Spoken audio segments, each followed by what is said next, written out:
नमस्कार प्यारे बच्चों, मेरा नाम गिरजेश है और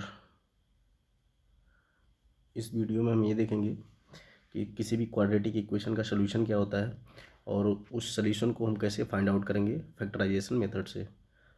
तो सॉल्यूशन समझने के लिए हम एक एग्जांपल लेते हैं। X square minus 3x plus 2 is equal to 0।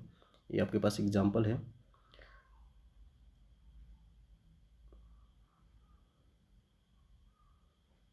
X square minus 3x plus 2 is equal to 0। इसका जो राइट साइड है वो 0 के इक्वल है। हम इसका लेफ्ट हैंड साइड लेते हैं। X square minus 3x plus 2, ये इसका लेफ्ट हैंड साइड हम लेते हैं और यक्स के जगह पे कुछ वैल्यूज़ अपने पास से इसमें पुट करते हैं। यक्स की जगह पे कुछ वैल्यूज़ अपने पास से पुट करते हैं। एग्जाम्पल के तौर पे आप कुछ भी पुट कर सकते हैं, आप फ्री हो। हम यहाँ पे x equal to 0, x equal to 1 और एक्स इजिकल टू 2 लिए हैं। आप जो मर्जी रख के चेक कर सकते हैं। -1 ले सकते हैं, -2 ले सकते हैं, -3, जितना मर्जी जो मर्जी वो ले सकते हैं। ठीक, तो जब हम एक्स इजिकल टू 0 पुट करते हैं तो एक्स की जगह पर आप 0 पुट करेंगे तो 0 का स्क्वायर बनेगा -3 इंटू 0 प्लस 2। तो 0 का स्क्वायर 0 हो जाएगा और 3 इंटू 0 0 हो जाएगा और ये आपका ये +2, ये +2 बचा। ठीक, तो जो हमारा इक्वेशन है इसका राइट हैंड साइड 0 के इक्वल है।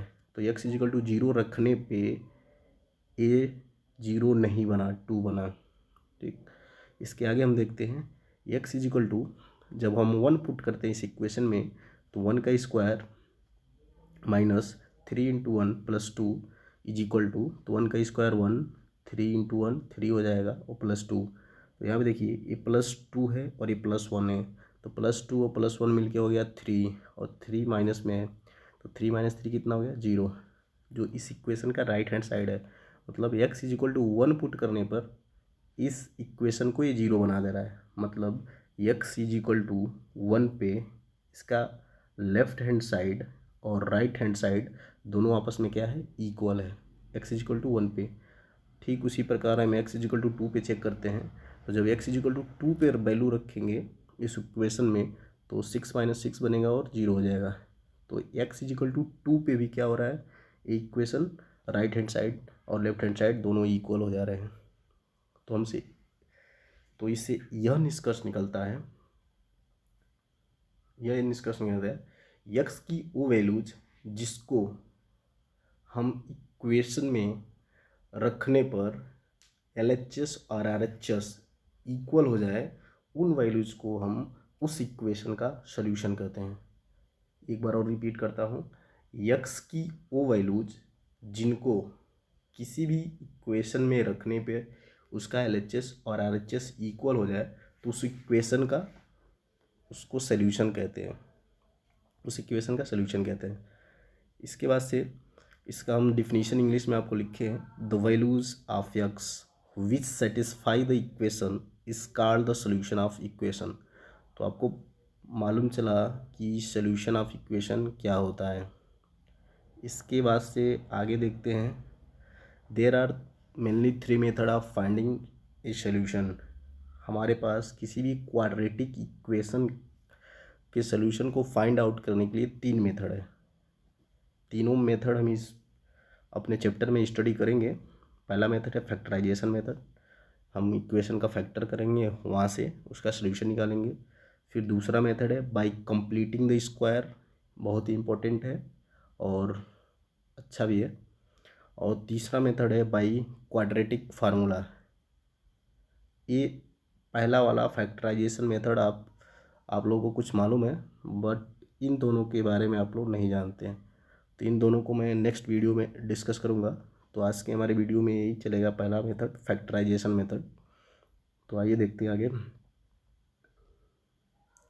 Solution of a quadratic equation by factorization method.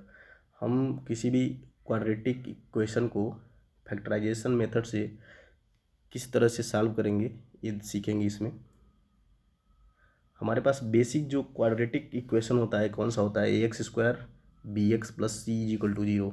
ये हमारा बेसिक क्वाड्रेटिक इक्वेशन है। इस इक्वेशन का जो मैक्सिमम पावर है, मैक्सिमम पावर 2 है। इस पूरे इक्वेशन का जो मैक्सिमम पावर है 2। और हमको पता है किसी भी पॉलिनोमियल का जो मैक्सिमम पावर रहता है वही उसकी डिग्री होता है। तो हम डिग्री ऐसे भी बोल सकते हैं, जो इस इक्वेशन का ax² bx + c है उसका डिग्री कितना है 2। अगर मैक्सिमम पावर 3 रहता तो डिग्री कितना होता 3, अगर मैक्सिमम पावर 4 रहता तो डिग्री कितना होता 4। तो एक बात आज जान लीजिए, किसी भी इक्वेशन का जितना डिग्री होता है उतने उसके फैक्टर होते हैं। तो जो हमारा क्वाड्रेटिक इक्वेशन है उसके मैक्सिमम कितने फैक्टर होंगे 2। डिग्री अगर 3 है तो उसके मैक्सिमम फैक्टर कितने होंगे 3, मतलब वो 3 पार्ट्स में उसका फैक्टर बनेगा। अगर डिग्री 2 है तो उसका 2 पार्ट्स में फैक्टर बनेगा, और डिग्री 4 है तो 4 पार्ट में फैक्टर बनेगा। ऐसे ही डॉट डॉट मान लीजिए n डिग्री है तो उसके कितने फैक्टर बनेंगे n फैक्टर बनेंगे।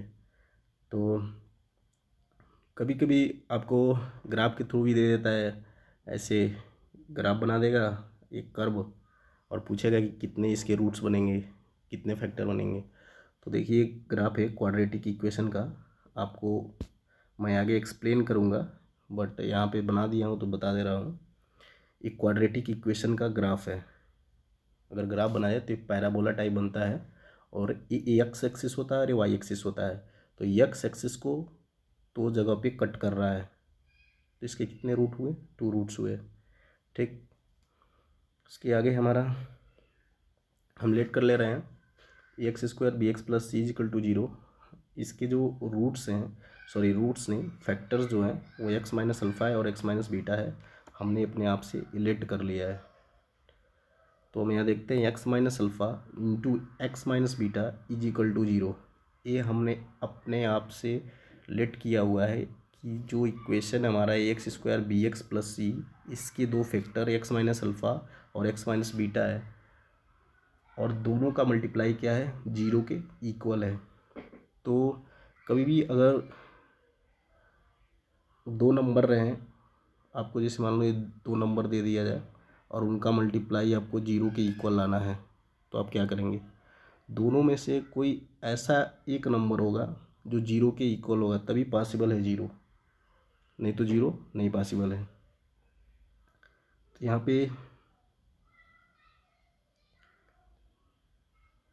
पे x - अल्फ़ा और x - बीटा = 0, इन दोनों का जो मल्टीप्लाई है, मल्टीप्लाई करने पे जो भी कुछ आ रहा है वो क्या आ रहा है 0 आ रहा है।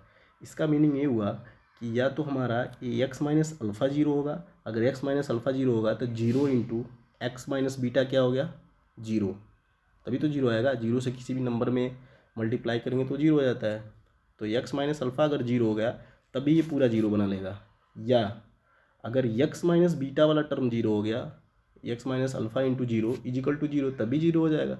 तो हमसे इस इक्वेशन से हमको यह निष्कर्ष निकलता है कि x - अल्फ़ा = 0, और ये और है, या तो x - अल्फ़ा 0 है या x - बीटा = 0। तो यहाँ से हम दोनों को अलग अलग 0 के इक्वल जब पुट किए तो x = अल्फ़ा और x = बीटा मिला। ये अल्फ़ा और बीटा दोनों हमारे इस इक्वेशन के क्या हुए सॉल्यूशन हुए, इस इक्वेशन के सॉल्यूशन हुए। Therefore alpha and beta are the solution of the quadratic equation. आइए एक एग्जांपल के तौर पे हम समझते हैं कि किसी भी क्वाड्रेटिक इक्वेशन को कैसे फैक्टर करेंगे और उसका सॉल्यूशन फाइंड आउट करेंगे। एक क्वेश्चन बहुत ही अच्छे से समझना है आपको। तो हमारा एग्जांपल है x² - 5x + 6 = 0। इसमें हर टर्म पे आपको अच्छे से फोकस करना है। x² का टर्म है, ठीक, एक टर्म x का आता है और एक टर्म ऐसा आता है जिसमें x नहीं रहता है, उसको बोलते हैं कांस्टेंट टर्म, उसको बोलते हैं कांस्टेंट टर्म। तो इसमें जो x² का टर्म है उसका कोफिशिएंट क्या है, कोफिशिएंट का मीनिंग होता है किसी भी वेरिएबल में जिस नंबर से मल्टीप्लाई किया गया रहता है उसको हम बोलते हैं कोफिशिएंट। तो यहाँ पे x² का कोफिशिएंट कितना है 1 है, इस चीज़ को ध्यान देना है, x² का कोफिशिएंट 1 है। इस x का कोफिशिएंट क्या है -5 है, और ये 6 यहाँ पे लिखा है, ठीक। तो हम क्या करते हैं, हमारा रूल क्या है फैक्टराइजेशन करने का, जो कांस्टेंट टर्म है 6, ठीक, और जो x² का कोफिशिएंट है, इस x² का कोफिशिएंट कितना है 1 है, तो 6 × 1 कितना आया 6 आया। हमारा मिडिल टर्म कितना लिखा हुआ है, हमारा मिडिल टर्म लिखा हुआ है 5 -5। तो अब आपको हिट एंड ट्रायल मेथड का यूज़ करना है। इसमें दो नंबर ऐसे लेने हैं जिनको मल्टीप्लाई करने पे आपका 6 बने और उनको ऐड या सब्ट्रैक्ट करने पे कितना बने, -5 बने। तो ऐसे कौन से दो नंबर हैं? अगर मान लीजिए हम -3 इंटू -2 करें तो कितना आएगा, +6, माइनस इंटू माइनस प्लस हो जाएगा, और -3 और -2 कितना हो जाएगा, -5। तो मेन चीज़ देखना क्या है, एक्स स्क्वायर का कोफिशिएंट और ये कांस्टेंट वाला। कभी कभी क्या होता है, जल्दीबाजी में लड़के यहाँ पे दिया रहता है कुछ, मान लीजिए 2 दिया रहा है तो 6 से इसमें 2 में मल्टीप्लाई नहीं करेंगे, ऐसे ही छोड़ देंगे। तो आपको ऐसे नहीं करना है, हमेशा एक्स स्क्वायर के टर्म और कांस्टेंट वाले टर्म को मल्टीप्लाई करना है। जो आए उसके बाद से जो मिडिल टर्म है, मिडिल टर्म उसको ऐड या सब्ट्रैक्ट करने पे जो दो नंबर आप मल्टीप्लाई कर रहे हो आना चाहिए, मस्ट है। इसको ऐसे भी होते हैं factorization by splitting middle term. हम मिडिल टर्म को स्प्लिट कर रहे हैं। तो इसमें देखिए क्या है, एक्स स्क्वायर 5 को क्या लें, -2x, अरे -2 इंटू -3 6 हो जाएगा, -2 और -3 ऐड करेंगे कितना हो जाएगा, 5 हो जाएगा, +6 इजिकल टू 0। तो यहाँ से हमारा इन दोनों जगह से क्या कॉमन हो जाएगा, कॉमन का मतलब जो दोनों जगह हो, यहाँ से x कॉमन हो जाए तो x कॉमन किए तो यहाँ पे 1x, x की पावर 1 बच जाएगा और यहाँ पे 2 बच जाएगा, यानी x -2 हो जाएगा। यहाँ पे क्या कॉमन करें, एक चीज़ और है, ये जो पहला ब्रैकेट है कॉमन करने के बाद हम दूसरा ब्रैकेट में भी ऐसा कोशिश करते हैं कि दूसरा भी ब्रैकेट पहले ब्रैकेट के जैसे सेम बने। तो हम यहाँ पे क्या कॉमन करें, -3। तो जब -3 कॉमन करते हैं तो यहाँ कितना मिलता है, x -2 इजिकल टू 0। अब देखिए ये दोनों ब्रैकेट कॉमन हो गया, तो ब्रैकेट में x -2 है तो x -2 कॉमन करेंगे तो x -3 बेटा इजिकल टू 0। आपको ये सब 9th में पढ़ा चुके हैं, इसलिए ज़्यादा इस पर फोकस नहीं कर रहे हैं। फैक्टराइजेशन आप पॉलिनोमियल पढ़ा है, इसमें 9th क्लास में है भी। हिट एंड ट्रायल मेथड का यूज़ करना रहता है, इसमें कोई थंब रूल नहीं है कि हाँ एक मेथड आपको ये कोई फार्मूला बता दिएगा इसी के बेसिस पे करना है, ऐसा कुछ नहीं है। हिट एंड ट्रायल मेथड का यूज़ करना है। मल्टीप्लिकेशन आपको जितना लर्न रहेगा उतना जल्दी आप क्वेश्चन को सॉल्व कर लेंगे। तो यहाँ से हम जब सॉल्व करेंगे तो x -2 और x -3 इजिकल टू 0। अब x -2 इजिकल टू 0, या तो ये टर्म 0 होगा या तो x -3 इजिकल टू 0 ये वाला टर्म 0 होगा। तो यहाँ से x की वैल्यू कितना आया, 2, और यहाँ से x की वैल्यू 3 आया। तो इस प्रकार से इस इक्वेशन का जो सोल्यूशन हुआ x इजिकल टू 2 और x इजिकल टू 3। अगर हम इस क्वेश्चन में x इजिकल टू 2 पुट करें तब भी 0 बनेगा और 3 पुट कर दें तब भी 0 बनेगा। तो x इजिकल टू 2 और x इजिकल टू 3 को हम इस इक्वेशन का सोल्यूशन बोलते हैं। क्लास 9th में आप लोग को फैक्टर करना सिखाएगा और जीरोज ऑफ पॉलिनोमियल।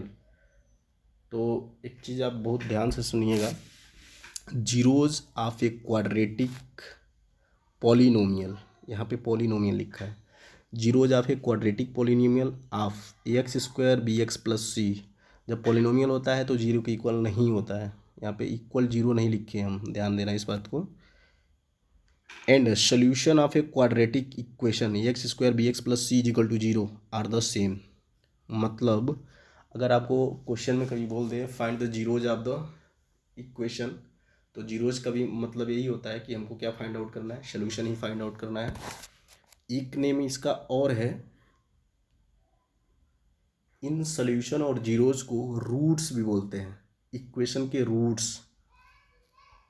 ये टर्म आपको लर्न होने चाहिए। क्या क्या क्वेश्चन में ऐसे करके आ जाता है, find the solution of the equation, find the zeros of the equation और find the roots of the equation. ये तीनों चीज़ सेम है, इसमें कोई डिफरेंट वाली बात नहीं है। तो यहाँ पे एक क्वेश्चन है, find the roots of the equation 2x square -5x plus 3।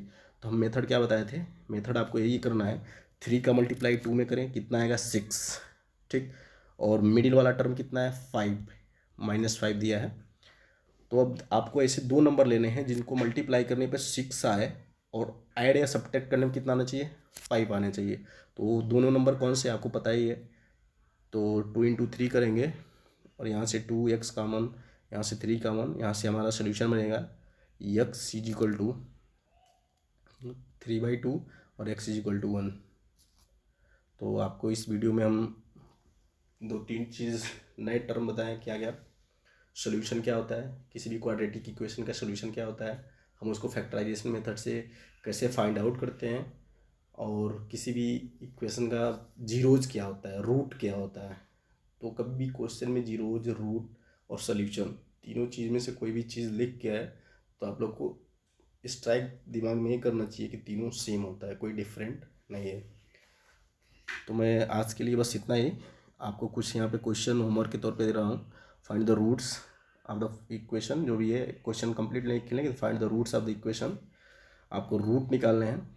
यहाँ पे 6 क्वेश्चन दिए हैं, आपको सॉल्व करना है और यहाँ पे सॉल्व करके सोल्यूशन को सेंड करना है। यहाँ पे एक जगह मिस्टेक ये है, सॉरी, एक जगह यहाँ पे स्पेलिंग में ये मिस्टेक है, COMP, यहाँ पे यल छूट गया है, तो आप लोग यल लिख लीजिएगा। कंप्लीटिंग द स्क्वायर है, by the completing the square, यहाँ पे यल मिस्टेक हो गया है। तो सो गाइज, आई होप आप लोग अच्छे से पढ़ रहे हो और मेरे वीडियो आप लोग को पसंद आ रहा होगा। तो लाइक करें, शेयर करें, सब्सक्राइब करें। Stay home, stay safe, focus on study. दूसरों को भी सेफ रहना बताएं। Thank you, good night.